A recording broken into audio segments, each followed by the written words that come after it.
masisiguro ng Meralco at ng Department of Energy na magiging brownout-free ang tag-init?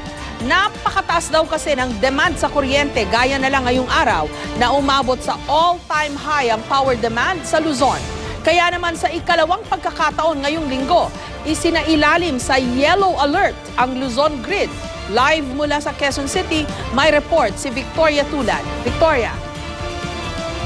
Jessica, 3 planta muli ang nasira ngayong araw dahilan para ilagay ang Luzon Grid sa yellow alert. Hanggang kaninang 5:40 ng hapon, bumalik sa yellow alert ang Luzon Grid. Nasira kasi ang Quezon Power Plant kaninang umaga na pinagkukunan ng kuryente ng Metro Manila at ilang karatig probinsya. It still has yet to sync from latest check, but we're working on having this plant back online within the day. Syncing takes about 7 to 8 hours. Ito na ang ikalawang beses ngayong linggo na inilagay sa yellow alert ang Luzon Grid. Ang una ay noong Lunes dahil may nasirang 3 planta. Sa kabila nito, umaasa ang pamahalaan na hindi magkakaroon ng malawakang brownout kahit pa nga patuloy na tumataas ang demand sa kuryente. Nasira pati ang Kalayaan Power Plant Units 3 at 4 na pinagkukunan din ng kuryente sa Luzon. Kaya hindi may pangako ng Meralco at ng Department of Energy na brownout-free ngayong tag-init. Naitala kanina ang all-time high power demand sa Luzon. Umabot sa 9,586 megawatts mula 1:00 ng hapon hanggang 2:00 ng hapon. The heat index is continuously rising, and given that situation, it is also inevitable that demand for electricity will rise as well. We've already reached, at least for April, the highest demand in May last year. Inabisuhan ng Meralco ang mga kasali sa Interruptible Load Program o ILP tulad ng mga mall. Ihanda ang kanilang generator sets para pagkunan ng kuryente sakaling kailanganin. Aabot sa 200 megawatts ang handang saluhin ng ILP. Apela ng DOE sa publiko.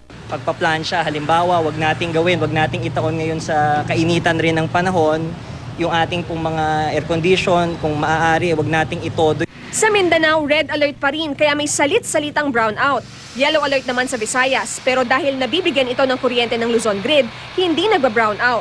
Tiniyak naman ng DOE na sa May 9 elections, may contingency measure sila para hindi mawalan ng kuryente.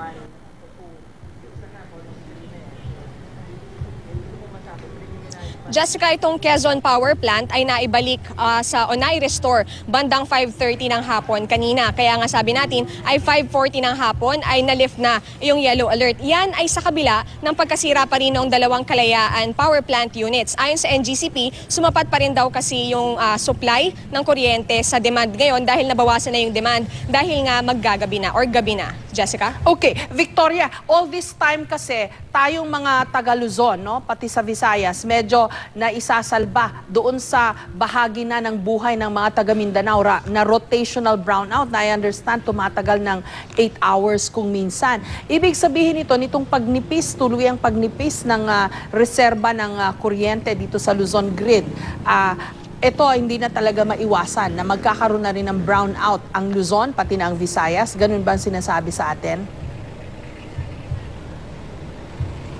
Ang laging sinasabi, Jessica, ng DOE at maging ng Meralco ay lagi namang may risk na magkaroon ng brownout, lalo na nga sa panahong ito dahil napakalaki ng demand dahil nga sobrang taas naman ang ating heat index. Pero ang lagi din naman nilang idinadagdag dyan ay ginagawa daw nila lahat para matiyak na wala nang masisirang planta, na meron pa rin namang buffer na kuryente para yung yellow status ay hindi umangat dito sa red status o red alert status. Kaya ang sinasabi sa atin ng DOE at ng Meralco, kahit na meron pa ring yellow alert ng mga ilang araw ay hindi pa rin naman kailangan magpanic at under control pa rin naman daw ang sitwasyon. Jessica? So, lagi pa rin may chance ng brownout, although may chance rin na hindi magkaka-brownout. Ganun ba yon, Victoria? Just to manage our expectations, ika nga.